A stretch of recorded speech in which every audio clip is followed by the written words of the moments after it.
Okay, so today we're going to talk about purling. And a purl stitch is really just the opposite stitch, kind of a backwards knit, I guess one would say.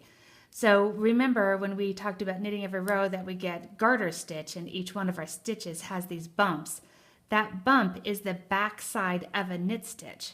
So the V, if I can pull this apart, the V right in there, right, the V right there, that's your knit stitch. And the purl bump, that's right by the needle, that's your purl. Doing a knit stitch again. Let's see if we can stack the purls on top of the purls. So again, I'm going to show you how to purl first in continental and then in throwing. And you are going to tension, however you figured out how to tension. Instead of coming into the stitch this way and having a yarn to the back, we have our yarn on the front side of the needle, and we are going to insert into the needle the opposite direction. And then your yarn is going to come over top of the needle and come under, and then you're going to go back through that same exact stitch. So into the stitch, the opposite direction of the way you knit, over the needle, and then back through those two legs. Into the stitch, over the needle, and I'm going to pull this apart so you can really see it. You're coming just right straight again back through those two legs, just like you do when you knit. Now, this is continental. There are quite a few ways of tensioning your yarn and holding your yarn when you are going to purl in continental. So I use my index finger to anchor and tension, like that. However, you can use your middle finger and reach over and grab it. You can use your thumb, reach over and grab it. You can, some people are pretty good at just capturing it and coming under, right? And coming under. But the most important thing is you have to make sure that the yarn is actually going over and behind the needle. It is really easy to just come and take the needle and grab the yarn from underneath, but that will twist your stitches. So again, your yarn has to go over top of the needle and come through those legs. So again, you are going to come into the stitch, make sure you're going over top of the needle and back through the legs. And then just like with knitting, when you get used to it, you speed it up a little bit. Remember that your movements are very small. You're never having to pull your needles apart. You're just zooming right along. And you turn over, and having done that, now that we just stacked two purls on top of each other, we also have stacked, of course, two knits on top of each other. So what we've done is we've moved from garter stitch to now doing stockinette stitch, which is a stitch that has a true right side and a true wrong side. So when we do this throwing, we're going to bring our yarn to the front, just like we do continental.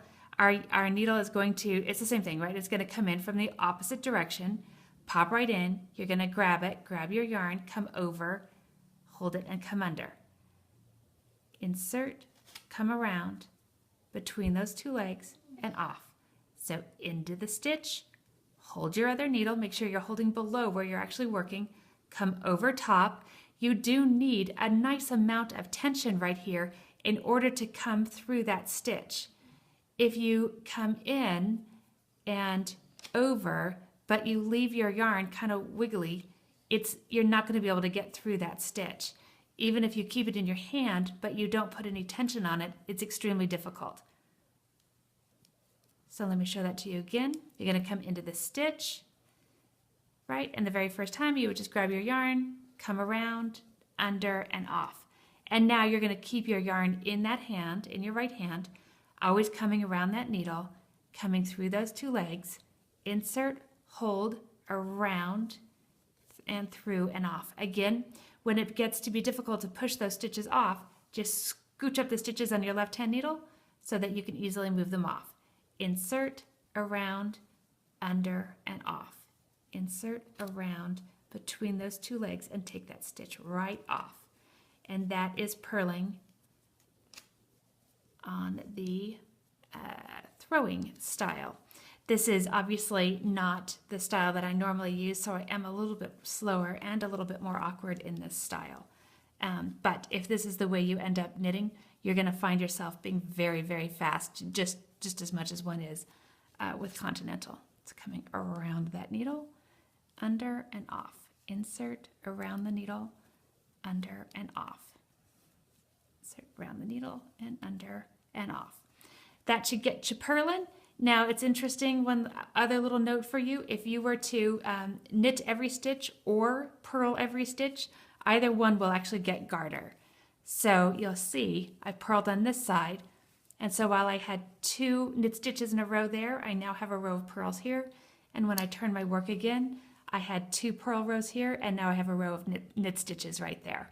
So it's, that difference between garter and stockinette is achieved by whether or not you're stacking your knits on one side and purls on the other, or you're just knitting or purling both rows. So I hope you have some fun with your purling and have a great day. Thanks.